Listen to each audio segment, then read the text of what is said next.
A los 9 años morí asfixiada con un tamal, y lo que vi del otro lado cambiará para siempre tu forma de entender lo que está pasando en el mundo ahora mismo. Mi nombre es Xiomara Adelaida Montúfar Pérez, y lo que voy a contarles sucedió cuando tenía apenas 9 años de edad, en la ciudad de Guatemala, en el corazón de Centroamérica. Pero antes de llevarlos a ese día que cambió mi vida para siempre, necesito que conozcan quién era yo, cómo era mi familia y el mundo en el que crecí.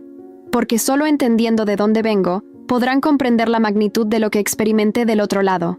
Nací y crecí en la zona 7 de la ciudad de Guatemala, específicamente en la colonia Tikal II, un vecindario de clase trabajadora donde las casas y edificios de apartamentos se apretujaban unos contra otros, pintados en colores vivos que intentaban alegrar la dureza de la vida cotidiana.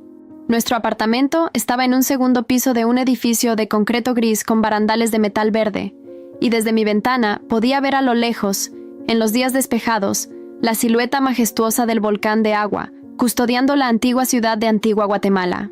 Mi papá siempre decía que los volcanes eran como los guardianes silenciosos de nuestra tierra, y yo crecí con esa imagen grabada en mi corazón.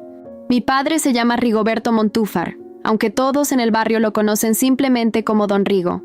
Es un hombre de manos callosas y corazón tierno, que desde que tengo memoria ha trabajado como mecánico en un taller cerca del mercado La Terminal, ese mercado gigantesco y caótico, donde se puede encontrar absolutamente de todo. Papá salía de casa todos los días a las 6 de la mañana, con su uniforme azul manchado de grasa que mamá lavaba cada noche, y regresaba cuando el sol ya se había ocultado detrás de los edificios. A pesar del cansancio, siempre llegaba con una sonrisa y alguna golosina escondida en sus bolsillos para nosotros, dulces típicos de Pepitoria, canillitas de leche, o esos chicles de bolita que tanto me gustaban. Mi mamá, doña Blanca Rosa Pérez de Montúfar, es el alma de nuestra familia.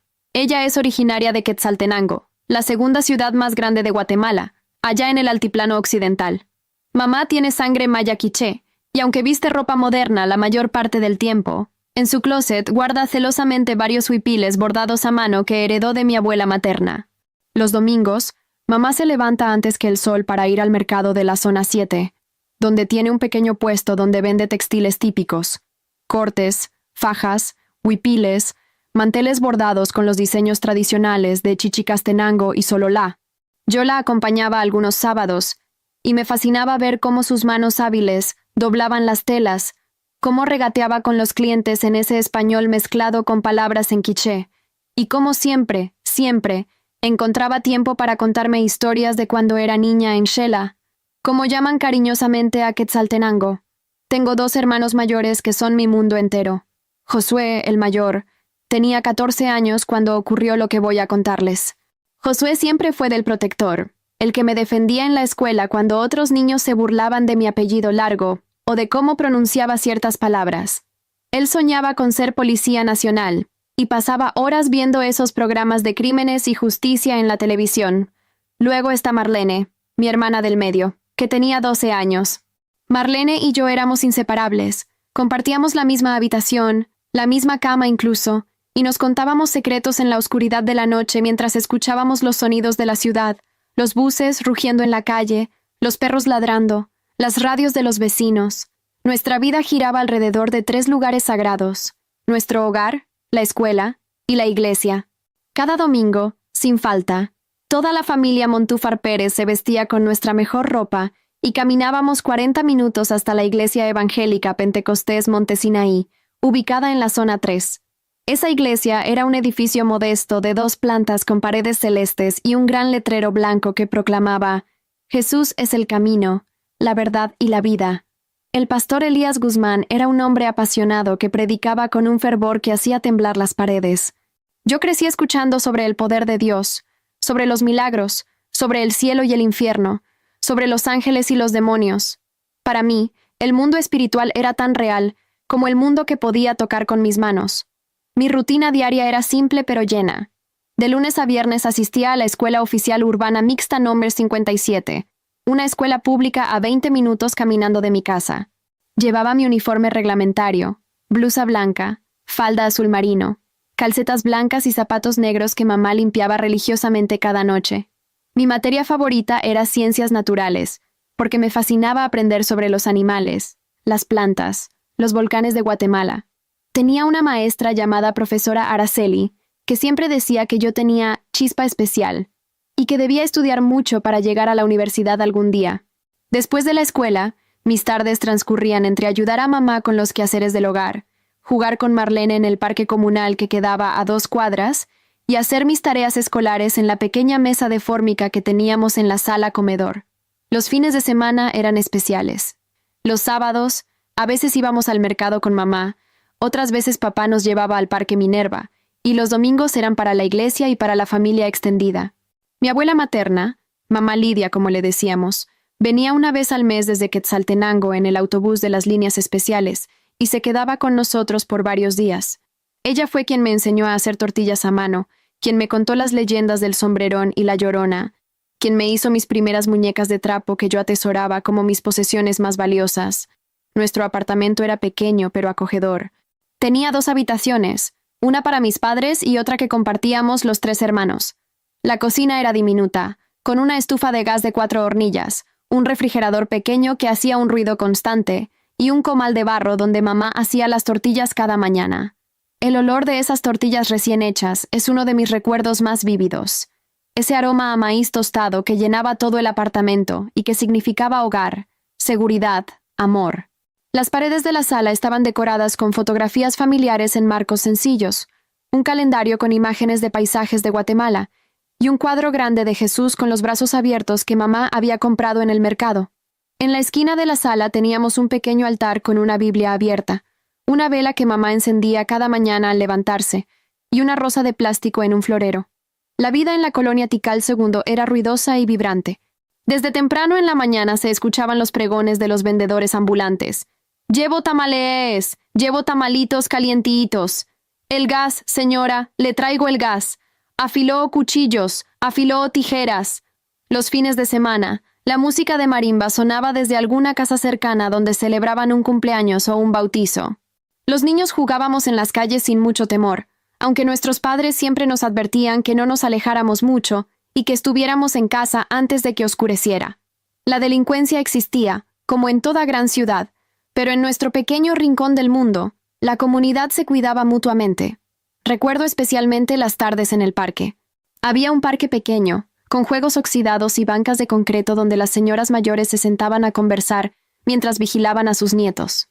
Desde ese parque se podía ver, en la distancia, cuando el clima cooperaba, no solo el volcán de agua, sino también el volcán de fuego, ese coloso activo que de vez en cuando lanzaba columnas de humo y ceniza al cielo. Yo me sentaba en los columpios, impulsándome hacia el cielo, imaginando que volaba hacia esos volcanes, hacia las nubes, hacia lugares mágicos que solo existían en mi imaginación de niña. Mi vida era sencilla, pero era feliz. No teníamos mucho dinero, eso lo sabía incluso a mis 9 años. Veía cómo papá y mamá se preocupaban al final del mes cuando había que pagar el alquiler, la luz, el agua. Escuchaba sus conversaciones susurradas en la noche sobre cómo estirar los centavos, sobre si alcanzaría para comprar los útiles escolares, sobre cómo hacer rendir el salario. Pero nunca nos faltó un plato de comida en la mesa. Mamá era maga convirtiendo frijoles, arroz, huevos y tortillas en comidas que nos llenaban el estómago y el corazón. Los domingos, cuando había un poco más de dinero, hacíamos caldo de pollo con verduras, o papá compraba carne para hacer hilachas, ese guiso guatemalteco que me encantaba. Pero más allá de lo material, lo que más recuerdo es el amor. Amor en la forma en que papá llegaba cansado pero siempre encontraba energía para preguntarnos cómo nos había ido en la escuela. Amor en cómo mamá nos arropaba cada noche y oraba sobre nosotros, pidiéndole a Dios que nos protegiera de todo mal. Amor en cómo Josué me cargaba en sus hombros cuando mis piernitas se cansaban de caminar. Amor en cómo Marlene compartía conmigo sus dulces favoritos, dividiéndolos exactamente por la mitad para que ninguna tuviera más que la otra. Éramos una familia unida por algo más fuerte que la sangre. Éramos unidos por la fe, por las luchas compartidas, por los sueños de un futuro mejor. La fe era el centro de todo. En nuestra casa no se tomaba ninguna decisión sin primero orar. Antes de cada comida, aunque fuera solo frijoles y tortillas, dábamos gracias. Cada noche, antes de dormir, nos arrodillábamos junto a la cama y orábamos en familia. Los miércoles en la noche había servicio de oración en la iglesia, y mamá nos llevaba religiosamente. Los viernes había reunión de jóvenes donde Josué y Marlene participaban. Y los domingos, el día del Señor, era sagrado. Nada de juegos, nada de televisión secular, solo iglesia y familia. Yo crecí cantando himnos como «Cuán grande es Él» y «Al Cristo vivo sirvo», memorizando versículos bíblicos, escuchando testimonios de personas que habían sido sanadas, liberadas, transformadas por el poder de Dios. Esta era mi vida. Esta era yo. Xiomara Adelaida Montúfar Pérez, una niña de 9 años que vivía en un apartamento pequeño en la zona 7 de Guatemala, que amaba los tamales de su mamá, que coleccionaba muñecas de trapo, que soñaba con algún día conocer el mar, que creía con todo su corazón en Jesús y en los ángeles. Una niña común y corriente en un país lleno de niñas como yo. Una niña que no tenía idea de que su vida estaba a punto de cambiar para siempre, que estaba a punto de cruzar el velo entre este mundo y el siguiente, que estaba a punto de ver cosas que muy pocos seres humanos han visto y vivido para contarlo. Pero eso, lo que sucedió aquel 5 de enero de 2019, el día de los Reyes Magos, el día que morí, eso lo contaré en el siguiente capítulo de mi testimonio. El 5 de enero de 2019 amaneció como cualquier otro día festivo en nuestra casa. Era sábado, y en Guatemala celebrábamos el Día de los Reyes Magos, esa tradición que nos conectaba con nuestras raíces hispanas y católicas, aunque nosotros éramos evangélicos. Para mi familia, más que los regalos o la historia de los 3 reyes, este día significaba una cosa: tamales. Los deliciosos tamales guatemaltecos que mamá preparaba con semanas de anticipación, guardando cada quetzal extra para comprar los ingredientes necesarios. Esa mañana me desperté con el aroma inconfundible que ya llenaba todo el apartamento. Ese olor es imposible de describir a quien nunca lo ha experimentado. La masa de maíz mezclada con el recado rojo, el achiote, la carne de cerdo cocida a fuego lento con tomate y especias, todo envuelto en hojas de plátano que mamá había comprado el día anterior en el mercado. Era un aroma que significaba fiesta, familia, tradición. Me estiré en la cama que compartía con Marlene, quien ya se había levantado, y escuché las voces alegres de mi familia en la cocina. Cuando salí de la habitación frotándome los ojos, todavía en mi camisón de dormir con estampado de flores, encontré una escena que quedó grabada en mi memoria como una fotografía perfecta de felicidad. Mamá estaba junto a la estufa, con su delantal floreado atado a la cintura, el cabello recogido en una cola, supervisando 3 ollas grandes donde se cocinaban los tamales al vapor. El vapor subía en nubes blancas que empañaban la pequeña ventana de la cocina. Papá estaba sentado a la mesa limpiando y preparando más hojas de plátano, sus manos grandes y trabajadoras realizando esta tarea con una delicadeza sorprendente. Josué había ido temprano a la panadería a comprar pan dulce para acompañar el desayuno, y Marlene estaba en la sala pegando tiras de papel picado de colores que había hecho ella misma en las paredes. «Mi princesa despertó», dijo papá al verme, y abrió sus brazos. Corrí hacia él y me senté en sus piernas, aspirando el olor a café recién hecho que venía de su taza humeante.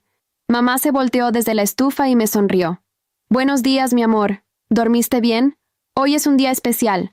Vamos a tener una fiesta pequeñita aquí en casa».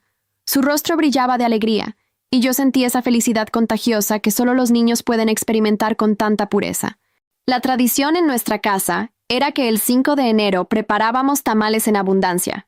Hacíamos 2 tipos: los tamales colorados, hechos con recado rojo y rellenos de carne de cerdo, y los tamales negros, que llevaban chocolate amargo en la masa y también carne. Algunos los comeríamos ese mismo día, otros serían regalados a vecinos y familiares, y el resto mamá los guardaría en el refrigerador para recalentarlos durante la siguiente semana.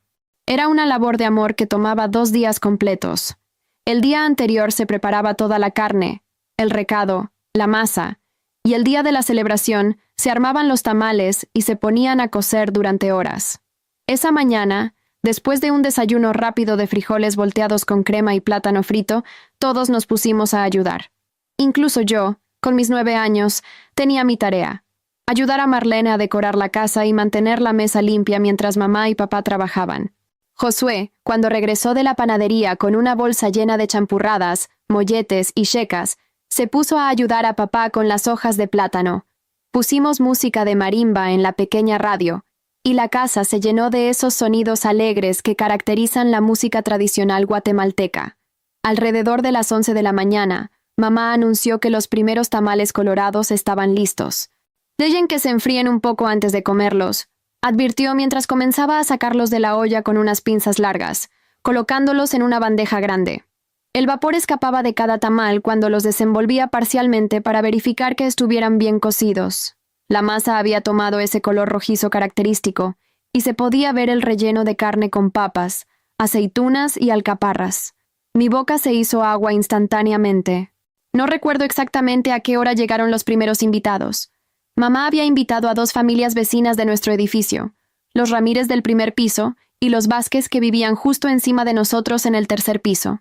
También llegó mi abuela Lidia desde la terminal de buses, cargando su bolsa de tela con más comida, plátanos, chiles y un poco de queso fresco que había traído desde Quetzaltenango. La casa pequeña se llenó rápidamente de gente, voces, risas. Los niños correteábamos entre los adultos, jugando a las escondidas en los pocos espacios disponibles del apartamento. Fue después del mediodía cuando nos sentamos todos a comer. No teníamos espacio suficiente para que todos se sentaran a la mesa, así que los adultos se sentaron donde podían. Algunos en la mesa, otros en el sofá, otros en sillas traídas de las habitaciones, y los niños nos sentamos en el piso de la sala sobre un mantel de plástico que mamá había extendido. Cada persona recibió su plato con un tamal colorado todavía caliente, tortillas hechas a mano y un vaso de fresco de Jamaica bien frío. Papá bendijo los alimentos con una oración larga, dando gracias a Dios por la comida, por la familia, por la vida, por las bendiciones. Cuando finalmente pude desenvolver mi tamal, la felicidad que sentí era indescriptible. La hoja de plátano se despegó fácilmente, revelando ese tesoro de masa roja, suave y humeante. El aroma me envolvió completamente. Tomé mi primer bocado con las manos, sintiendo la textura perfecta de la masa mezclándose en mi boca con el sabor del recado, la carne suave, las papas. Era gloria pura. Marlene estaba a mi lado, y nos miramos con esas sonrisas cómplices de quien está disfrutando exactamente lo mismo. Está muy caliente. Sopla antes de comer, me advirtió Marlene, pero yo estaba tan hambrienta y emocionada que apenas presté atención. Los adultos conversaban animadamente sobre las noticias del barrio, sobre el trabajo, sobre los precios que seguían subiendo, sobre la inseguridad en la ciudad. Las señoras alababan la sazón de mamá, diciendo que sus tamales eran los mejores de toda la colonia. Mamá sonreía humildemente, desviando los halagos hacia su propia madre. Mi mamá es quien me enseñó, ella es la experta de verdad. La abuela Lidia reía y contaba anécdotas de cuando mamá era pequeña y cómo quemó los primeros tamales que intentó hacer sola. Fue en medio de esa alegría, de esa bulla feliz, de esa celebración sencilla pero llena de amor, que sucedió. Yo estaba sentada en el piso, con las piernas cruzadas, mi plato en el regazo. Ya había comido más de la mitad de mi tamal cuando tomé un bocado particularmente grande. Era un pedazo que contenía masa y un trozo considerable de carne. En mi entusiasmo infantil, en mi hambre, en mi distracción por el juego que estábamos planeando Marlene y yo para después de comer, no mastiqué bien. Simplemente tragué. Y el mundo se detuvo. El pedazo de tamal, demasiado grande, demasiado caliente, se atascó en mi garganta. No bajó hacia mi estómago, simplemente se quedó ahí, bloqueando completamente mi tráquea. Intenté tragar de nuevo, pero no pasaba nada. Intenté inhalar, pero no entraba aire. Absolutamente nada de aire. Dejé caer mi plato, que se estrelló contra el piso de concreto con un ruido sordo que nadie escuchó en medio del bullicio. Llevé mis manos a mi cuello en ese gesto universal de asfixia. Mis ojos se abrieron enormes, llenos de terror. Intenté gritar, pero no salía sonido alguno. Mi boca se abrió y cerró como un pez fuera del agua, buscando desesperadamente el oxígeno que ya no podía alcanzar mis pulmones. Marlene fue la primera en darse cuenta. Estaba justo a mi lado y vio mi rostro transformarse de alegría a pánico en cuestión de segundos. ¡Xiomara!, gritó con una voz aguda de terror que inmediatamente cortó todas las conversaciones. Todos los rostros se volvieron hacia mí. Vi el horror reflejarse en los ojos de mi madre en cámara lenta. Ella dejó caer su propio plato y corrió hacia mí gritando mi nombre una y otra vez. Papá llegó primero. Sus manos fuertes me levantaron del piso. ¡Se está ahogando!, gritó alguien. Mi padre me volteó, me puso de espaldas contra su pecho y comenzó a hacer la maniobra de Heimlich. Sus brazos rodearon mi pequeño cuerpo, sus manos se juntaron justo debajo de mis costillas y empujó hacia adentro y hacia arriba con fuerza. 1 vez, 2 veces, 3 veces. Nada. El pedazo de tamal seguía atascado. Yo ya no podía ni siquiera gesticular. Mi cuerpo comenzaba a debilitarse por la falta de oxígeno. Mis brazos cayeron flojos a los costados.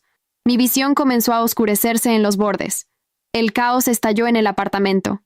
Mamá estaba histérica, gritando, llorando, tratando de acercarse a mí, pero los vecinos la contenían para que papá pudiera seguir intentando.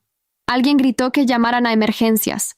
Josué corrió hacia el teléfono fijo que teníamos en la pared de la cocina y marcó el 1500, el número de emergencias de Guatemala, con manos temblorosas. La abuela Lidia había caído de rodillas y oraba en voz alta. Dios mío, no te lleves a mi nieta. Por favor, Señor, haz un milagro. Los niños de las familias vecinas lloraban asustados. El señor Ramírez del primer piso también intentó ayudar, tratando la misma maniobra que hacía papá, pero más fuerte, casi rompiéndome las costillas en el proceso. Nada funcionaba. Mi cuerpo se puso flácido completamente. Dejé de luchar. Ya no sentía pánico. Extrañamente, solo un cansancio profundo. Mi visión se oscureció casi por completo. Podía escuchar los gritos y llantos de mi familia, como si vinieran de muy lejos, bajo el agua, distorsionados. Sentí que me recostaban en el piso. Sentí golpes en mi espalda. Sentí que alguien intentaba meter sus dedos en mi boca para sacar el pedazo atorado. Pero todo eso lo sentía lejano, como si le estuviera pasando a otra persona. Los bomberos voluntarios tardaron 8 minutos en llegar, pero para mi familia fueron 8 eternidades. Josué después me contó que en esos minutos intentaron de todo.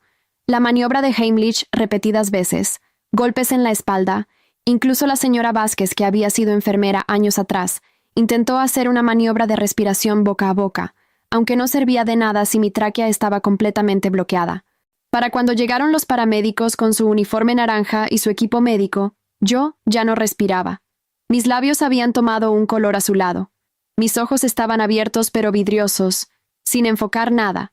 Los paramédicos trabajaron rápido. Uno de ellos intentó una succión de emergencia mientras el otro preparaba la camilla. Finalmente lograron extraer el pedazo de tamal, pero para ese momento yo ya llevaba varios minutos sin oxígeno en el cerebro. No respondía a estímulos. Me colocaron una máscara de oxígeno y me subieron a la camilla. La ambulancia de los bomberos voluntarios, ese vehículo rojo brillante con la sirena atronadora, se abrió paso por las estrechas calles de la zona 7. Mamá y papá subieron conmigo. Mamá sostenía mi mano, que ya estaba fría, y no dejaba de orar y llorar. Papá tenía el rostro desencajado. Sus lágrimas caían silenciosas mientras miraba mi cuerpo inmóvil. El trayecto al Hospital Roosevelt fue una pesadilla de tráfico, sirenas y terror. El paramédico que iba en la parte trasera con nosotros seguía bombeando oxígeno manualmente con una bolsa de resucitación, pero mi pecho apenas se levantaba. ¡Más rápido! ¡Más rápido!, le gritaba al conductor. La ambulancia zigzagueaba entre el tráfico del mediodía guatemalteco, ese tráfico denso y caótico de buses, carros, motos y pick-ups. Llegamos al Hospital Roosevelt, ese enorme complejo hospitalario en la zona 11 que es el hospital público más importante del país. La camilla fue sacada de la ambulancia a toda velocidad. Me llevaron directamente a la sala de emergencias a través de puertas dobles que se abrieron con violencia. Un equipo médico ya estaba esperando, alertados por radio de que venía una paciente pediátrica en paro cardiorrespiratorio por asfixia. Mis padres no pudieron entrar, se quedaron en el pasillo, ese pasillo con paredes pintadas de verde menta institucional, con bancas de plástico naranjas, con un olor a desinfectante y a desesperación. Dentro de la sala de emergencias, los médicos y enfermeras trabajaban frenéticamente. Conectaron monitores, pusieron vías intravenosas, intentaron intubarme, administraron medicamentos. Los pitidos de las máquinas llenaban el espacio. «No hay pulso», dijo alguien. «Continúen con RCP», ordenó el médico a cargo, un hombre de pelo canoso con bata blanca salpicada de sangre de emergencias anteriores. Las compresiones en mi pecho pequeño continuaron. 1, 2, 3, 30 compresiones, 2 ventilaciones. Una y otra vez. En el pasillo, mamá se había desplomado en el piso, sostenida por papá que también lloraba sin consuelo. Otros familiares habían llegado ya. Josué, Marlene, la abuela Lidia, los tíos, los vecinos. Todos oraban, todos lloraban. El pastor Elías de nuestra iglesia llegó corriendo, todavía con su ropa casual del sábado, alertado por una llamada de emergencia. Se Se arrodilló ahí mismo en el piso del hospital y comenzó a orar en voz alta, pidiendo un milagro, declarando vida sobre mí. Pero adentro, en esa sala de emergencias, un médico joven miraba el reloj. Habían pasado más de 10 minutos de reanimación sin ninguna respuesta. Las pupilas de mis ojos estaban dilatadas y no reaccionaban a la luz. No había actividad eléctrica en mi corazón. Mis labios estaban completamente azules a pesar del oxígeno forzado. El médico mayor, con décadas de experiencia en emergencias, miró a su equipo y lentamente comenzó a negar con la cabeza. Miró nuevamente el reloj en la pared. Eran las 3:47 de la tarde del 5 de enero de 2019. Hora de muerte, 15:47, dijo con voz cansada y triste. Las compresiones se detuvieron. Las máquinas seguían pitando, pero ahora nadie las atendía. Una enfermera joven se limpió las lágrimas discretamente. Todos sabían lo que venía ahora, la parte más difícil. Alguien tendría que salir a ese pasillo y decirle a esos padres destrozados que su hija de 9 años había muerto. Pero lo que ninguno de ellos sabía, lo que ningún monitor o máquina podía detectar, era que aunque mi cuerpo había muerto en esa camilla de hospital, yo, Xiomara Adelaida Montúfar Pérez, no estaba ahí. Ya no estaba en mi cuerpo. Estaba en otro lugar. Y lo que vi en ese otro lugar cambiaría todo para siempre. No puedo explicar con exactitud el momento preciso en que dejé mi cuerpo. No hubo un sonido. No hubo un dolor específico que marcara la transición. Simplemente, en un instante estaba sintiendo la presión en mi pecho por las compresiones, escuchando los pitidos distorsionados de las máquinas, y al siguiente instante estaba flotando cerca del techo de esa sala de emergencias del Hospital Roosevelt, mirando hacia abajo con una claridad y una paz que jamás había experimentado en mi vida. Pude verme a mí misma en la camilla. Mi cuerpo pequeño se veía tan frágil, tan pálido. Los médicos y enfermeras se movían alrededor con gestos de derrota visible en sus rostros. Vi cuando el doctor mayor miró el reloj y pronunció esas palabras que no pude escuchar, pero que de alguna manera supe que había dicho: hora de muerte. Vi cuando dejaron de hacer las compresiones en mi pecho. Vi cuando una enfermera cubrió mi rostro con una sábana blanca. Y lo extraño, lo verdaderamente inexplicable, es que no sentí miedo. No sentí tristeza. Solo una curiosidad inmensa y una paz profunda que envolvía todo mi ser. Entonces comencé a moverme. No era que yo decidiera moverme, sino que algo me jalaba suavemente hacia arriba, lejos de esa sala. Atravesé el techo del hospital como si fuera humo pasando a través de una ventana abierta. Pude ver la ciudad de Guatemala extendiéndose debajo de mí, los edificios, las calles atestadas de tráfico, los volcanes en la distancia. Vi el Hospital Roosevelt completo desde arriba, y luego seguí subiendo. Las nubes estaban debajo de mí ahora. El cielo se volvió de un azul más intenso, más puro de lo que jamás había visto. Y entonces apareció el túnel. Todos los que han tenido experiencias cercanas a la muerte hablan del túnel de luz, y puedo confirmar que es real, pero las palabras no le hacen justicia. No era simplemente un túnel oscuro con luz al final como cuando ves por un tubo. Era un pasaje de energía viva, pulsante, que brillaba con tonos dorados, blancos y colores que no existen en la Tierra, colores para los cuales no tenemos nombres. La luz no lastimaba mis ojos a pesar de su intensidad brillante. Al contrario, me atraía como la polilla a la llama, pero sin ningún peligro, solo con promesa de amor puro. Viajé a través de ese túnel a una velocidad imposible, y al mismo tiempo sentí que duraba una eternidad. Podía escuchar música, pero no era música como la conocemos. Era como si el universo mismo estuviera cantando, como si cada átomo de la creación vibrara en perfecta armonía. Era la música más hermosa que jamás había escuchado y que jamás volveré a escuchar en esta tierra. Mientras viajaba, comencé a ver destellos de mi vida, momentos felices con mi familia, mis primeros pasos, mi primer día de escuela, mi bautismo en la iglesia, las tardes jugando con Marlene. Pero no eran solo imágenes. Podía sentir las emociones de esos momentos con una intensidad amplificada. Al final del túnel, emergí en un lugar que solo puedo describir como el borde del cielo. No era completamente el cielo todavía, sino como una antesala, un lugar de transición entre el mundo terrenal y el reino celestial. El paisaje era de una belleza imposible. Campos de un verde esmeralda vibrante que parecía brillar con luz propia, flores de colores que nunca he visto en la tierra, montañas de cristal en la distancia que reflejaban luz en miles de direcciones. El cielo era de múltiples tonos: dorado, púrpura, rosa, turquesa, todos mezclándose en una aurora permanente. Pero lo que capturó toda mi atención, lo que hizo que mi espíritu se quedara completamente quieto de asombro y reverencia, fue lo que vi enfrente de mí. Ángeles.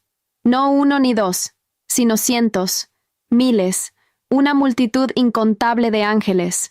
Pero no eran los angelitos gorditos con alas pequeñas que veíamos en las estampitas de la iglesia o en las tarjetas navideñas. Estos eran guerreros celestiales, seres de poder majestuoso e imponente que irradiaban autoridad divina. El más cercano a mí era un ángel de estatura colosal, fácilmente de 3,5 metros de altura. Su presencia era tan poderosa que si hubiera estado en mi cuerpo físico, probablemente hubiera caído postrada de terror y admiración. Pero en mi estado espiritual, aunque sentía un temor reverente, también sentía una atracción magnética hacia él. Este ángel vestía una armadura que parecía estar hecha de oro líquido y cristal fundido, imposible de describir con justicia. La armadura cubría su pecho, sus hombros, sus brazos y sus piernas, pero no era pesada ni torpe. Cada placa de la armadura brillaba con luz propia, y dentro del material translúcido podía ver lo que parecían galaxias enteras moviéndose, como si el universo mismo estuviera contenido en cada fragmento de su protección. Su rostro era de una belleza terrible y maravillosa a la vez. No puedo decir si era masculino o femenino, porque esas categorías terrenales no aplicaban. Su piel brillaba con una luminosidad que era más intensa que 1000 soles, pero que paradójicamente no lastimaba mirarlo. Sus ojos eran como fuego líquido, llamas de oro blanco que parecían ver a través de todo, penetrando hasta lo más profundo del alma. Cuando me miró, sentí que conocía cada pensamiento que había tenido, cada palabra que había pronunciado, cada acción que había realizado en mis 9 años de vida. No había nada escondido ante esa mirada, pero tampoco sentí condenación, solo amor mezclado con santidad. Sobre su espalda se extendían alas majestuosas, no 2 sino 6, cada una de ellas del tamaño de un autobús. Las plumas no eran como las de los pájaros terrestres. Cada pluma parecía estar hecha de luz cristalizada, y cuando el ángel las movía ligeramente, producían un sonido como campanas lejanas o como el viento susurrando a través de un bosque sagrado. Las alas superiores cubrían parcialmente su rostro en un gesto de reverencia. Las del medio se extendían hacia los lados, y las inferiores cubrían sus pies. En su mano derecha sostenía una espada, pero llamarla simplemente espada sería insuficiente. Era un arma de guerra celestial, de aproximadamente 2 metros de longitud, con una hoja que parecía estar hecha de fuego sólido. Llamas de oro, plata y blanco danzaban a lo largo de su filo, pero era un fuego que no consumía sino que purificaba. La empuñadura estaba adornada con piedras preciosas que brillaban con luz interior, y en el centro de la empuñadura había inscripciones en un idioma que yo nunca había visto, pero que de alguna manera podía leer. Las palabras decían: Santo, Santo, Santo es el Señor Dios Todopoderoso. La espada emanaba un poder que podía sentir incluso desde donde yo estaba, un poder que podía destruir o proteger, dependiendo de la voluntad del que la empuñaba. En su brazo izquierdo llevaba un escudo de proporciones igualmente impresionantes. El escudo era circular, de casi 2 metros de diámetro, hecho del mismo material cristalino y dorado que su armadura. En la superficie del escudo había grabados intrincados, símbolos, nombres, versículos de las Escrituras que cambiaban y se movían como si estuvieran vivos. Vi el nombre de Jesús escrito en el centro, rodeado de llamas. Vi referencias a batallas espirituales, a victorias divinas, a promesas de protección. El escudo brillaba con tal intensidad que parecía una pequeña luna, reflejando la gloria de Dios mismo. Alrededor de este primer ángel, pude ver a otros, cientos de ellos formando filas perfectas que se extendían hasta donde mi vista podía alcanzar. Todos vestían armaduras similares, todos portaban armas celestiales, espadas flamígeras, lanzas de luz, arcos con flechas que parecían relámpagos solidificados. Algunos llevaban trompetas doradas colgadas de sus cinturones. Otros tenían estandartes con inscripciones sagradas ondeando en un viento que no era físico. Las filas estaban organizadas con precisión militar perfecta, como un ejército listo para la batalla, esperando solo la orden de marchar.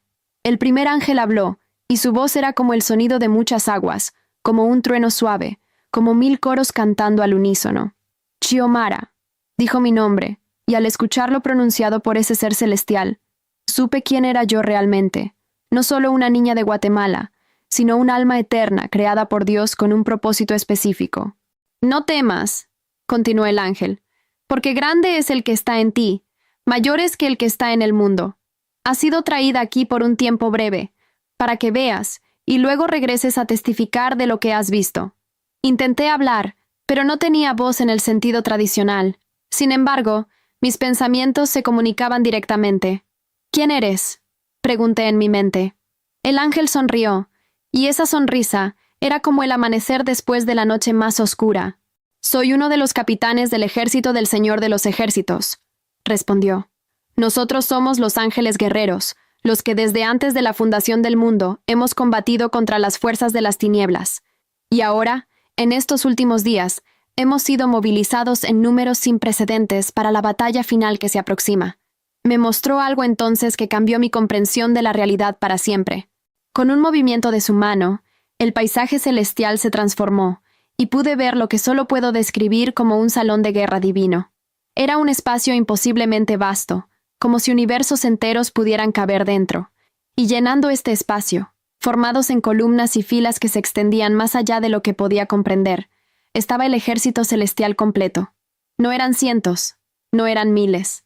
Eran millones, decenas de millones, posiblemente cientos de millones de ángeles guerreros, cada uno equipado para la batalla, cada uno en perfecta formación, cada uno esperando órdenes. Vi ángeles de diferentes rangos y apariencias. Algunos eran tan grandes que parecían montañas vivientes, otros eran del tamaño de humanos pero igual de poderosos. Algunos tenían 2 alas, otros 4, otros 6 como el que estaba frente a mí. Todos irradiaban poder santo, todos estaban armados, todos estaban listos. Este es el ejército del Dios viviente, explicó el ángel capitán. Desde el principio de los tiempos hemos existido para servir a Adonai y proteger a su creación. Combatimos en la rebelión cuando Lucifer cayó, arrojándolo a él y a 1/3 de las huestes celestiales que lo siguieron. Hemos combatido en cada batalla espiritual a lo largo de la historia humana, aunque los ojos mortales no pueden vernos. Protegemos a los santos, ejecutamos los juicios de Dios, y hacemos guerra contra los principados y potestades de las tinieblas. Entonces el ángel me mostró algo que me dejó sin aliento, incluso en mi estado espiritual. Vi la Tierra, mi planeta azul y verde suspendido en el espacio. Pero alrededor de la Tierra, invisible a los ojos humanos normales, vi actividad espiritual intensa. Vi ángeles descendiendo en formaciones organizadas hacia diferentes regiones del planeta. Vi grupos de ángeles guerreros posicionándose sobre ciudades, países, continentes. Era como observar un despliegue militar masivo, pero en el reino espiritual. ¿Qué están haciendo?, pregunté con asombro. El ángel me miró con una intensidad que me hizo sentir el peso de lo que estaba a punto de revelar. Se aproxima la hora de la cual habló el profeta Daniel, de la cual habló el Señor Jesucristo en el Monte de los Olivos, de la cual escribió el apóstol Juan en el libro de Apocalipsis. La gran tribulación está en el horizonte. El tiempo de la cosecha final está cerca. Y antes de que comience ese tiempo terrible, el ejército celestial está siendo desplegado para proteger a los elegidos, para sellar a los siervos de nuestro Dios, para preparar el camino para el regreso del Rey de Reyes. Me mostró visiones específicas entonces, imágenes que se grabaron en mi mente con claridad perfecta. Vi ángeles descendiendo sobre América Latina en números masivos. Vi ángeles guerreros posicionándose sobre Guatemala, sobre cada uno de los países centroamericanos, sobre México, sobre toda Sudamérica. Vi que cada creyente verdadero, cada persona que amaba a Dios con corazón sincero, tenía ángeles asignados específicamente para su protección. Algunos tenían 1, otros tenían varios, dependiendo del llamado y propósito de esa persona. El velo entre el mundo espiritual y el natural se está adelgazando, continuó el ángel. Pronto, muchos comenzarán a ver lo que tú estás viendo ahora. Habrá un incremento de encuentros angelicales, de visiones, de sueños proféticos, pero también habrá un incremento de la actividad demoníaca, porque el enemigo sabe que le queda poco tiempo. Por eso el ejército del Señor está descendiendo, para equipar, para proteger, para fortalecer a los santos para lo que viene. Vi entonces algo específico sobre Guatemala, mi país. Vi ángeles guerreros de enorme estatura posicionándose sobre los volcanes que rodean la ciudad. Vi ángeles descendiendo sobre las iglesias donde se predicaba la verdad del Evangelio. Vi ángeles asignados a familias específicas, a niños específicos, preparándolos para los tiempos difíciles que se aproximaban. Y vi algo que me llenó de esperanza. Vi que a pesar de la oscuridad que vendría, a pesar de las pruebas y tribulaciones, los que permanecieran fieles estarían protegidos por este ejército celestial invencible. El ángel me llevó más cerca de las formaciones del ejército celestial. Pude ver sus rostros llenos de determinación santa. Pude escuchar sus voces elevándose en cánticos de guerra espiritual, alabanzas a Dios que hacían temblar el reino espiritual. Cantaban: Santo, Santo, Santo es el Señor Dios Todopoderoso, que era, que es, y que ha de venir. Digno es el Cordero que fue inmolado de recibir el poder, las riquezas, la sabiduría, la fortaleza, la honra, la gloria y la alabanza. Vi que estos ángeles no actuaban por su propia cuenta, sino bajo órdenes directas del trono de Dios. Vi líneas de comunicación celestial, como relámpagos de luz que viajaban desde el trono hacia los diferentes destacamentos angelicales, llevando instrucciones, estrategias, órdenes de batalla. Era un ejército perfectamente coordinado, funcionando con precisión divina. Xiomara, dijo el ángel volviéndose hacia mí nuevamente, debes regresar ahora. Debes contar lo que has visto. Muchos no te creerán, algunos se burlarán, pero otros escucharán y se prepararán. Diles que el ejército celestial ya está aquí, que ya está descendiendo, que la batalla final se aproxima. Diles que elijan bien de qué lado estarán, porque no hay neutralidad en la guerra que viene. O están con el Señor o están contra Él. O serán protegidos por los ángeles de luz, o serán presa de los ángeles caídos. Antes de que pudiera responder, antes de que pudiera procesar completamente todo lo que había visto, el ángel tocó mi frente con su dedo. Y en ese toque sentí poder fluir a través de mí. Sentí conocimiento depositarse en mi espíritu. Sentí que me estaba siendo dada una misión, un propósito para el resto de mi vida terrenal. El mundo celestial comenzó a desvanecerse, las formaciones angelicales se hicieron borrosas, y sentí nuevamente ese jalón, pero esta vez hacia abajo, de regreso, hacia la tierra, hacia mi cuerpo, hacia la vida. Antes de que comenzara mi descenso de regreso a la tierra, antes de que el mundo celestial se desvaneciera completamente, el ángel capitán extendió su mano hacia mí una vez más. «Hay más que debes ver», dijo con esa voz que resonaba como truenos distantes, mezclados con música celestial. «Hay verdades que debes llevar contigo, advertencias que debes proclamar, revelaciones que deben ser dadas a conocer en estos últimos días». Entonces, el paisaje cambió nuevamente. Ya no estábamos en el campo de batalla celestial rodeados por millones de ángeles guerreros. Ahora me encontraba en lo que solo puedo describir como el Salón de las Visiones. Era un espacio que desafiaba toda lógica física, un lugar donde el tiempo parecía no existir de la misma manera que en la Tierra.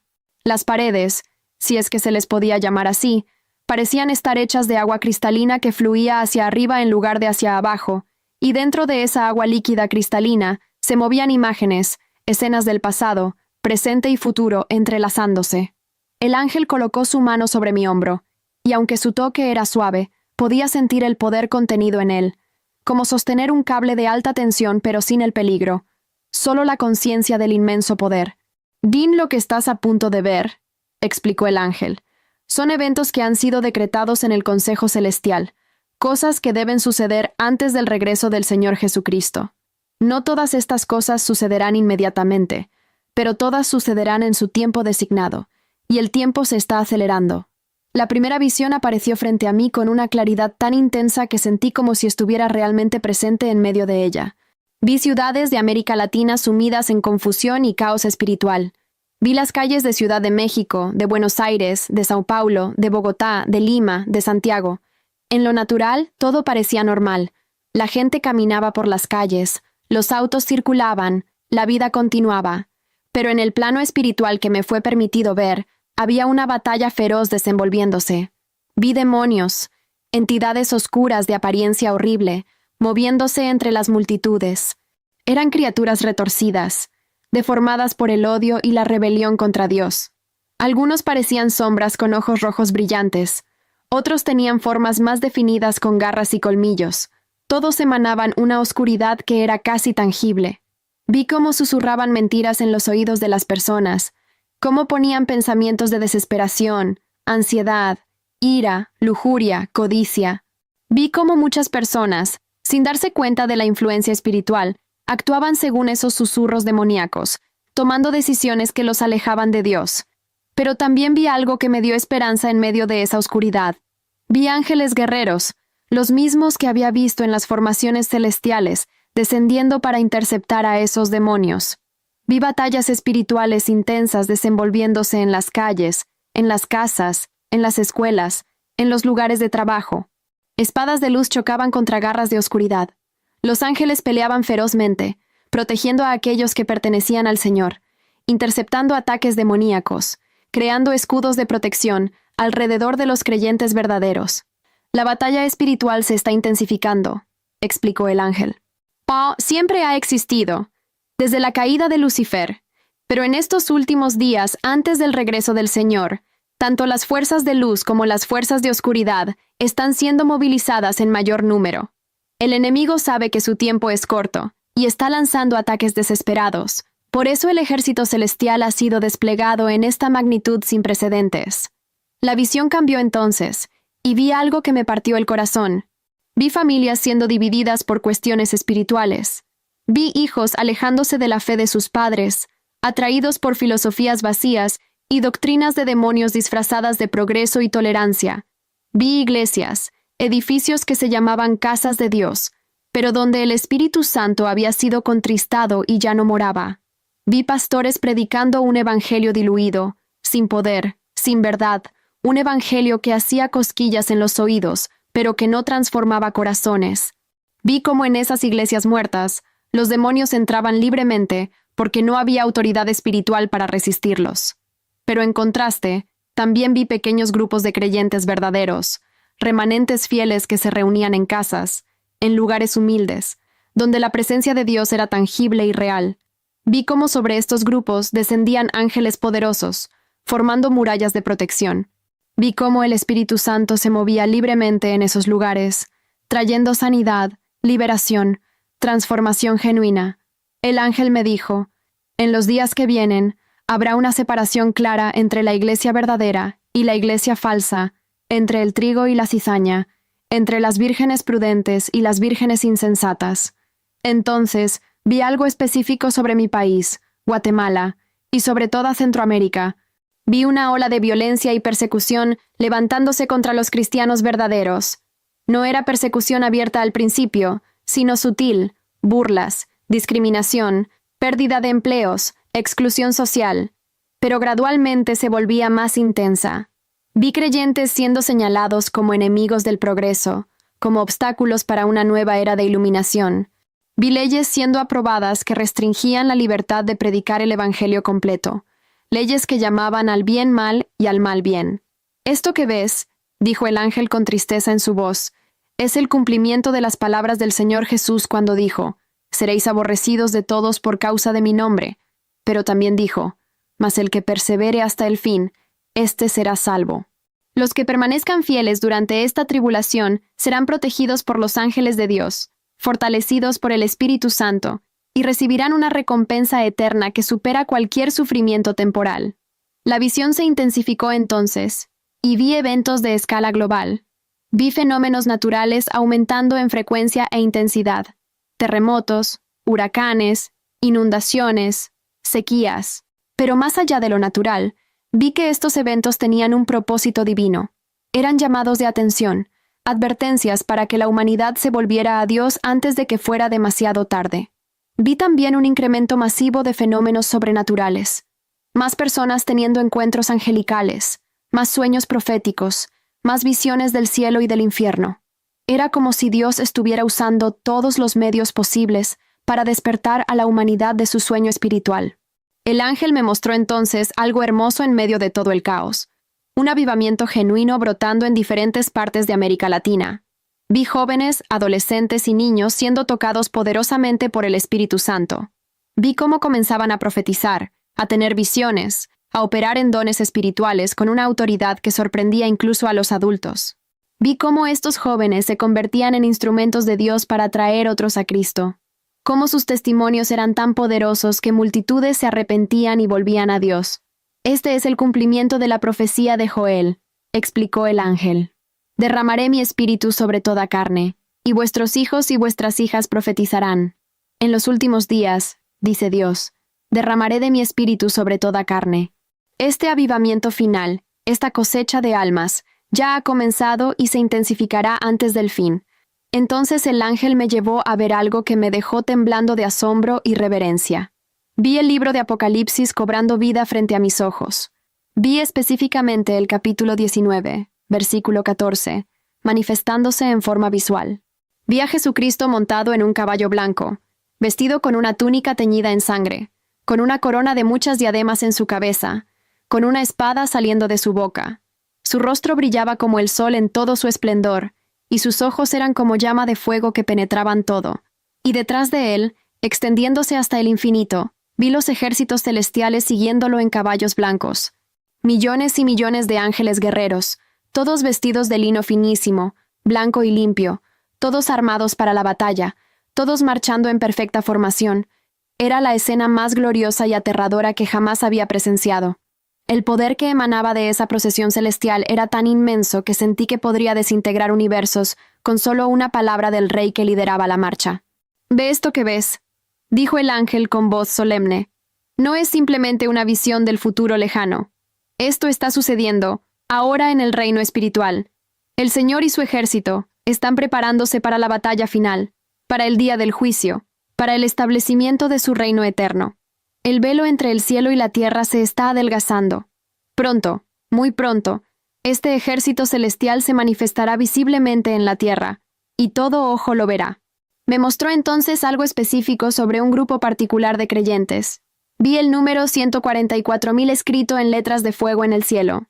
«Estos son los sellados», explicó el ángel, «los que han sido apartados especialmente por Dios para estos últimos tiempos. No todos los creyentes son parte de los 144,000, pero todos los creyentes verdaderos son protegidos y amados por Dios. Los 144,000 tienen una misión específica. Serán testigos poderosos durante la gran tribulación, protegidos sobrenaturalmente, ungidos con poder para realizar señales y prodigios que confirmarán su mensaje. Vi cómo estos 144,000 estaban siendo preparados incluso ahora, muchos sin siquiera saberlo. Vi que algunos eran niños, otros jóvenes, otros adultos de diferentes edades y naciones. Lo que los unía era una consagración absoluta a Dios, una pureza de corazón, una disposición de dar sus vidas por el Evangelio si fuera necesario. Vi que cada uno de ellos tenía un sello invisible en sus frentes, una marca espiritual que los identificaba como propiedad exclusiva de Dios, protegidos de los juicios que vendrían sobre la tierra. El ángel me mostró entonces una visión de contraste. Me mostró dos caminos extendiéndose desde el presente hacia el futuro. Un camino era ancho y espacioso, lleno de luces brillantes y aparente diversión, con multitudes caminando por él riendo y disfrutando. Pero este camino terminaba abruptamente en un abismo de oscuridad eterna, y vi con horror cómo las personas caían en ese abismo sin darse cuenta hasta que era demasiado tarde. El otro camino era estrecho y empinado, con espinas y rocas, con menos personas caminándolo. Pero este camino ascendía hacia una ciudad resplandeciente de luz y gloria, la Nueva Jerusalén, donde esperaba una eternidad de gozo inimaginable. «Estos son los dos destinos», dijo el ángel con gravedad. «Solo hay dos, vida eterna con Dios o muerte eterna separados de Él.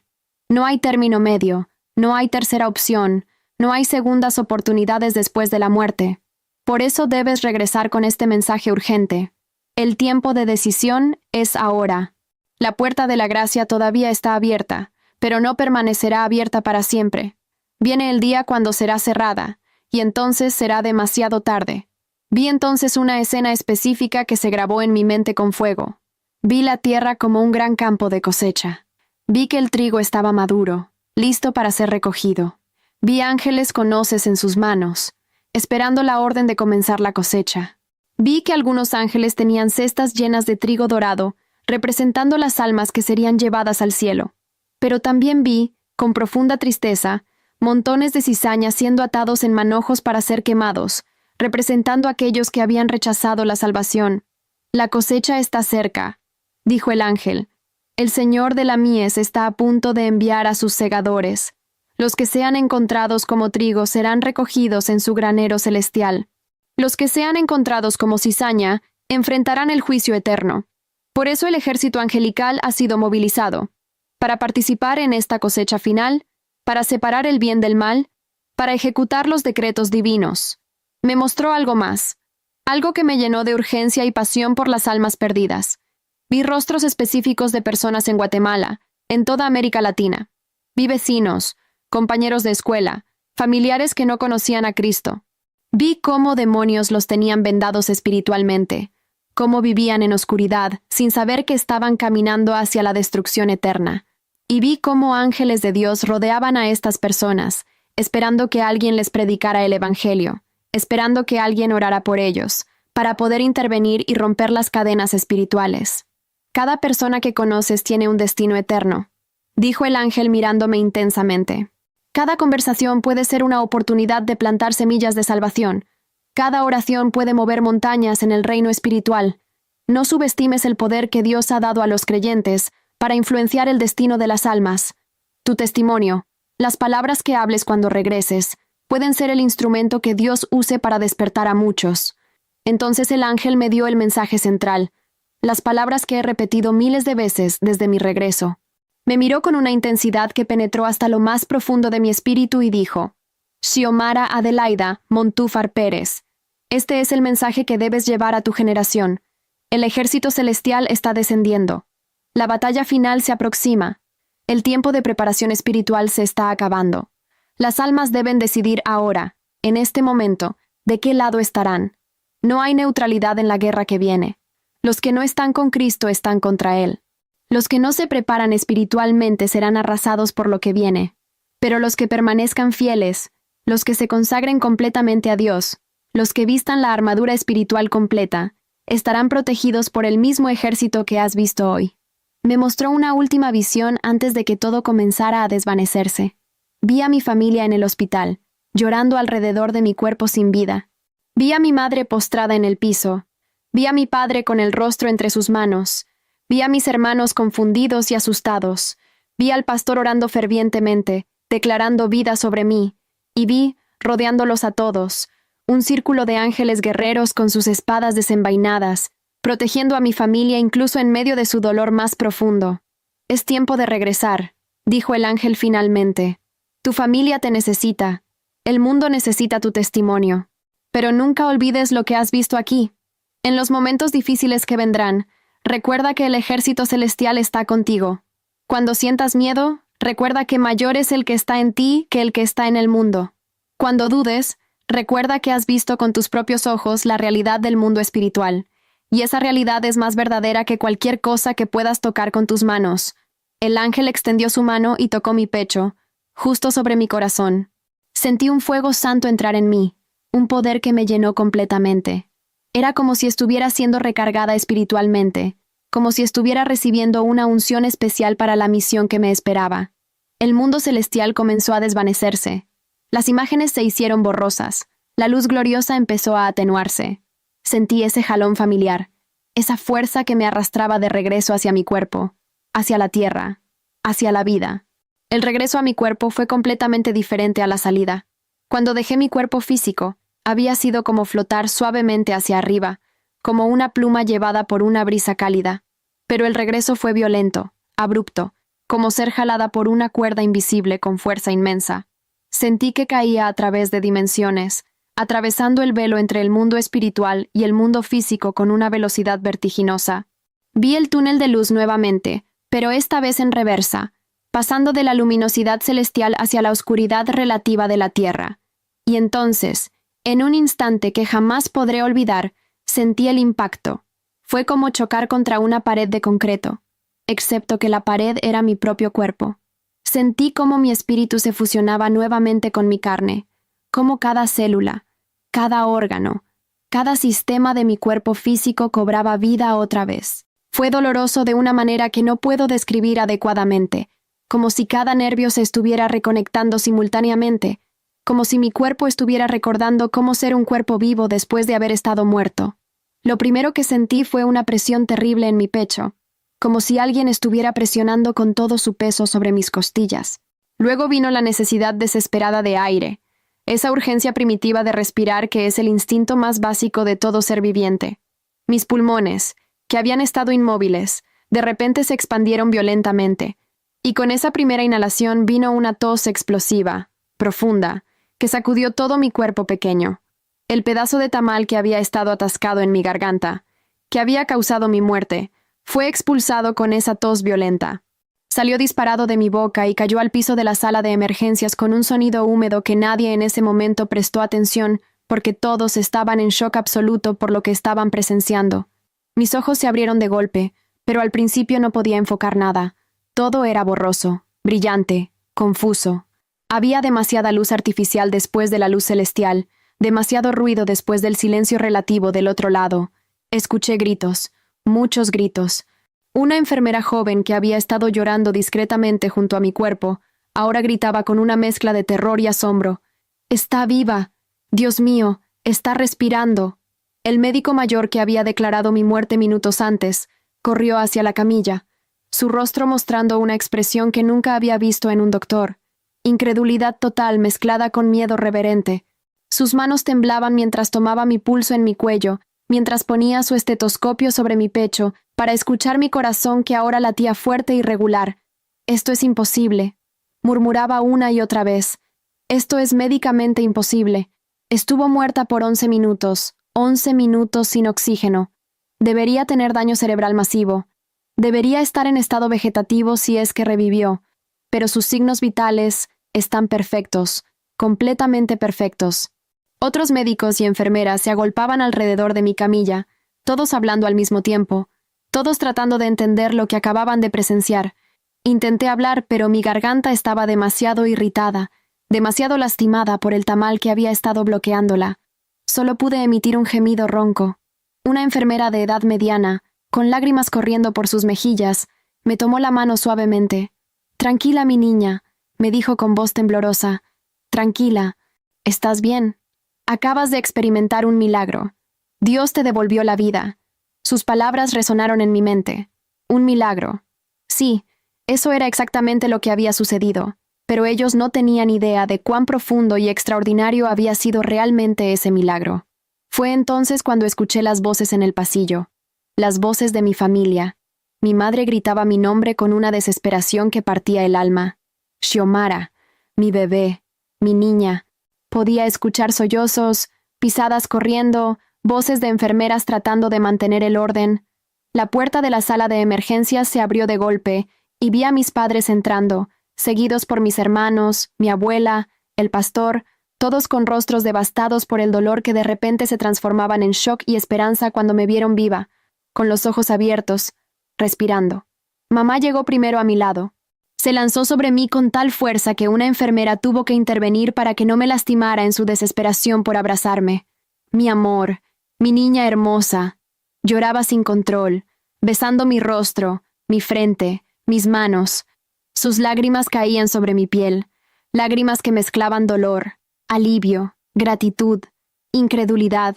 Papá estaba detrás de ella, sus manos grandes temblando mientras tocaban mi cabeza con una delicadeza infinita, como si temiera que yo fuera una ilusión que se desvanecería si me tocaba demasiado fuerte.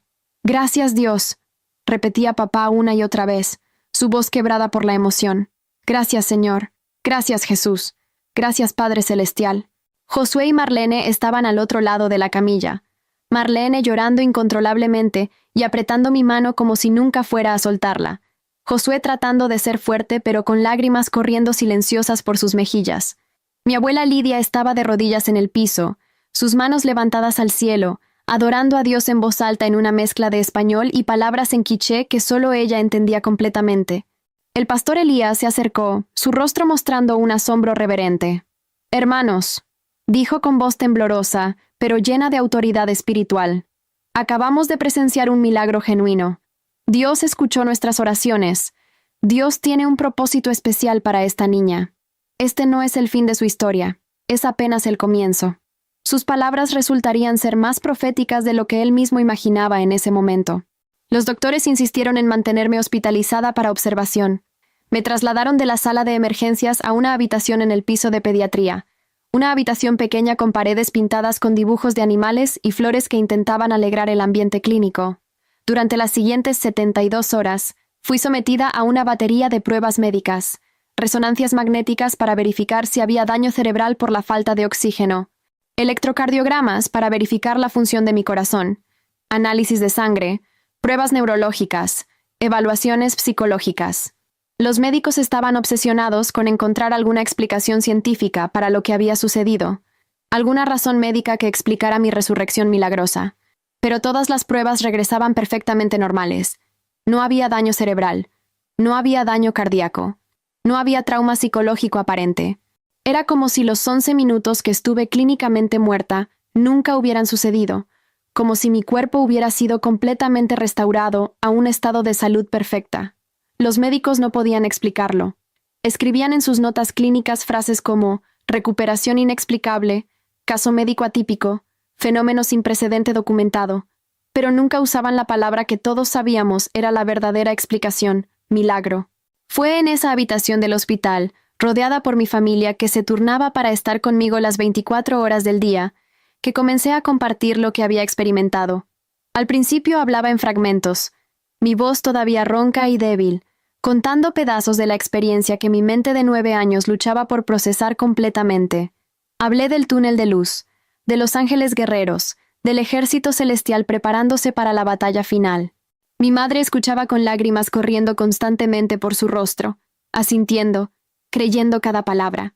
Papá me miraba con una mezcla de asombro y orgullo, como si de repente se diera cuenta de que su hija pequeña había sido elegida para algo especial. El pastor Elías venía cada día, a veces 2 o 3 veces al día, escuchando atentamente cada detalle, tomando notas en un cuaderno gastado, haciendo preguntas cuidadosas para entender mejor lo que yo había visto. Esto es bíblico, decía el pastor con convicción. Esto coincide con las profecías de los últimos tiempos. El libro de Joel habla del derramamiento del Espíritu en los últimos días, donde los jóvenes verán visiones. El libro de Apocalipsis habla del ejército celestial descendiendo. Lo que Xiomara vio no es invención de una niña, es revelación divina. Sus palabras daban validación a mi experiencia, ayudaban a mi familia a entender la magnitud de lo que había sucedido. Después de 3 días, los médicos finalmente accedieron a darme de alta. No había razón médica para mantenerme hospitalizada, dado que todas mis funciones corporales eran perfectas. El doctor que había declarado mi muerte vino personalmente a despedirse antes de que nos fuéramos.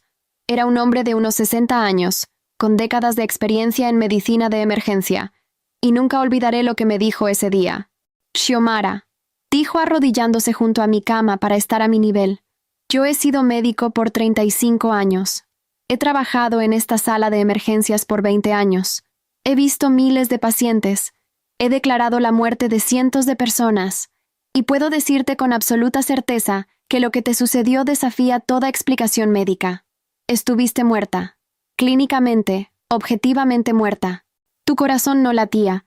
Tus pulmones no funcionaban. Tus pupilas estaban dilatadas. Y de repente, sin ninguna intervención médica en ese momento, regresaste a la vida. Eso no sucede. Simplemente no sucede. Hizo una pausa. Sus ojos se humedecieron ligeramente. Yo no soy un hombre particularmente religioso, pero después de lo que vi ese día, no puedo negar que existe algo más allá de lo que la ciencia puede explicar. Cuida ese regalo que recibiste. Úsalo bien. El regreso a casa fue emotivo. Nuestros vecinos habían decorado el edificio con globos y pancartas de bienvenida. Había una multitud esperándonos. Familias del edificio, miembros de nuestra iglesia, amigos de la escuela, personas que habían escuchado sobre el milagro y venían a verlo con sus propios ojos. Cuando salí del carro de mi tío que nos había llevado desde el hospital, la multitud estalló en aplausos y alabanzas a Dios. Muchos lloraban, otros alzaban sus manos al cielo, algunos cantaban himnos de adoración. Los siguientes días fueron un torbellino. Nuestra pequeña casa se llenaba constantemente de visitantes que querían escuchar mi testimonio. Vecinos, familiares lejanos, miembros de otras iglesias, todos venían queriendo escuchar directamente de mi boca lo que había visto del otro lado. Mi madre preparaba café y pan para los visitantes. Mi padre contaba una y otra vez la historia desde su perspectiva. Y yo, sentada en el sofá rodeada de almohadas, compartía mi experiencia una y otra vez, cada vez con más detalles a medida que mi mente procesaba mejor lo que había vivido. El primer domingo después de mi regreso, el pastor Elías me invitó a testificar en la iglesia Monte Sinaí. La iglesia estaba repleta, con gente de pie contra las paredes y otros escuchando desde la entrada porque no cabían adentro. Había personas de otras congregaciones que habían venido específicamente para escuchar mi testimonio. Cuando subí a la plataforma, mis piernas temblaban. Era solo una niña de 9 años parada frente a cientos de adultos, pero cuando abrí mi boca para hablar, sentí esa misma presencia poderosa que había sentido cuando el ángel tocó mi pecho. Hablé durante casi 1 hora, algo imposible para una niña de mi edad, pero las palabras fluían como un río. Describí los ángeles guerreros con lujo de detalles. Hablé del ejército celestial que está descendiendo. Advertí sobre la importancia de estar preparados espiritualmente porque el tiempo se está acabando. Mientras hablaba, vi cómo las personas respondían. Algunos lloraban abiertamente, otros caían de rodillas en adoración, muchos levantaban sus manos al cielo. Al final de mi testimonio, más de 50 personas pasaron al frente para entregar sus vidas a Cristo o para reconsagrarse a Dios. Fue el primer servicio de altar de muchos que presenciaría en los años siguientes. Las semanas se convirtieron en meses, y mi vida cambió completamente. Ya no era solo Xiomara, la niña que vivía en la zona 7. Ahora era Xiomara, la niña que murió y volvió con un mensaje del cielo. Las invitaciones para compartir mi testimonio comenzaron a llegar de otras iglesias en Guatemala City, luego de otros departamentos de Guatemala. Mi familia hacía sacrificios enormes para llevarme a estos lugares. Papá pedía permisos en su trabajo. Mamá cerraba su puesto en el mercado. Y viajábamos en autobuses incómodos durante horas para llegar a lugares remotos donde la gente esperaba ansiosa escuchar sobre el ejército celestial. Cada testimonio era poderoso. En algunas iglesias, mientras yo hablaba, personas comenzaban a tener visiones también, confirmando lo que yo estaba diciendo. Otras veces, había sanidades milagrosas durante los servicios donde yo testificaba. Una vez, en una iglesia en Quetzaltenango, una mujer que había estado en silla de ruedas por 5 años, se levantó y caminó después de escuchar mi testimonio sobre el poder de Dios. Otra vez, en una congregación en Huehuetenango, un hombre que había sido alcohólico por 20 años cayó de rodillas llorando y fue completamente liberado de su adicción. Los líderes de mi iglesia comenzaron a discernir que había una unción especial sobre mi vida, un llamado profético que había sido sellado durante mi experiencia celestial. El pastor Elías se convirtió en mi mentor espiritual, enseñándome la palabra de Dios con mayor profundidad, ayudándome a entender el propósito de lo que había experimentado. Me enseñó sobre los profetas bíblicos que también habían tenido encuentros celestiales: Ezequiel, Daniel, Juan en Patmos. Me mostró cómo mi experiencia encajaba perfectamente con las profecías bíblicas sobre los últimos tiempos. A medida que crecía, el mensaje que llevaba se refinaba pero nunca cambiaba en su esencia. Ahora tengo 15 años en el año 2025, y he dedicado los últimos 6 años de mi vida a proclamar lo que vi ese día de enero cuando tenía 9 años. He viajado no solo por Guatemala, sino por toda Centroamérica. He testificado en Honduras, El Salvador, Nicaragua, Costa Rica, Panamá. Miles de personas han escuchado directamente de mi boca sobre el ejército celestial que está descendiendo, sobre la batalla final que se aproxima, sobre la urgencia de prepararse espiritualmente. Mi vida de adolescente es diferente a la de otros chicos de mi edad. Mientras ellos se preocupan por redes sociales, moda y amigos, yo vivo con la conciencia constante de la realidad espiritual que existe más allá del velo físico. No es que sea mejor que ellos, simplemente soy diferente porque vi algo que cambió para siempre mi perspectiva. Ya no puedo ver el mundo de la misma manera. Ya no puedo vivir para cosas temporales cuando he visto con mis propios ojos la eternidad. Todavía vivo con mi familia en el mismo apartamento de la zona 7. Papá sigue trabajando como mecánico. Mamá sigue vendiendo textiles en el mercado. Pero nuestra casa se ha convertido en un lugar de reunión espiritual. Varias veces a la semana, grupos de personas se reúnen en nuestra pequeña sala para orar, para buscar a Dios, para prepararse para lo que viene. Hemos visto milagros increíbles en esas reuniones caseras. Enfermos sanados, demonios expulsados, vidas transformadas. El mensaje que llevo es simple pero urgente, y es el mismo que el ángel me dio ese día. El ejército celestial está descendiendo a la tierra. La batalla final entre el bien y el mal se está aproximando rápidamente. El tiempo de preparación espiritual se está acabando. Las almas deben decidir ahora, en este momento presente, de qué lado estarán en la guerra que viene. No hay neutralidad posible. No hay zona gris. O estamos con Cristo o estamos contra Él. O seremos protegidos por los ángeles de luz o seremos presa de las fuerzas de oscuridad. Y les digo esto con toda la autoridad de alguien que ha estado del otro lado del velo. Lo que vi es más real que cualquier cosa en este mundo físico. Los ángeles guerreros existen. El ejército celestial está en formación. La batalla espiritual se está intensificando cada día. Los eventos proféticos están desarrollándose exactamente como fueron revelados. El reloj profético está avanzando hacia la medianoche. Mi llamado a todos los que escuchan mi testimonio es este. Arrepiéntanse de sus pecados y entreguen completamente sus vidas a Jesucristo. Él es el único camino de salvación, la única protección verdadera en los tiempos que vienen. Vístanse con toda la armadura de Dios descrita en Efesios capítulo 6, el cinturón de la verdad, la coraza de justicia, el calzado del Evangelio de la paz, el escudo de la fe, el yelmo de la salvación y la espada del Espíritu que es la palabra de Dios. Oren sin cesar, ayunen regularmente, congregúense con otros creyentes verdaderos, estudien las Escrituras, manténganse espiritualmente alerta, porque les aseguro, por todo lo que vi aquel día cuando tenía 9 años, y morí asfixiada con un tamal en mi casa de la colonia Tikal II, que el ejército celestial que vi no es una fantasía, no es un cuento, no es imaginación de una niña, es la realidad más verdadera que existe. Y ese ejército está descendiendo ahora mismo, preparándose para el día en que todo ojo lo verá, cuando el Rey de Reyes regrese en gloria con sus santos ángeles para establecer su reino eterno. La pregunta es, ¿estarán ustedes listos para ese día? ¿Estarán entre los que son protegidos o entre los que son juzgados? La decisión es suya, y el tiempo para decidir es ahora.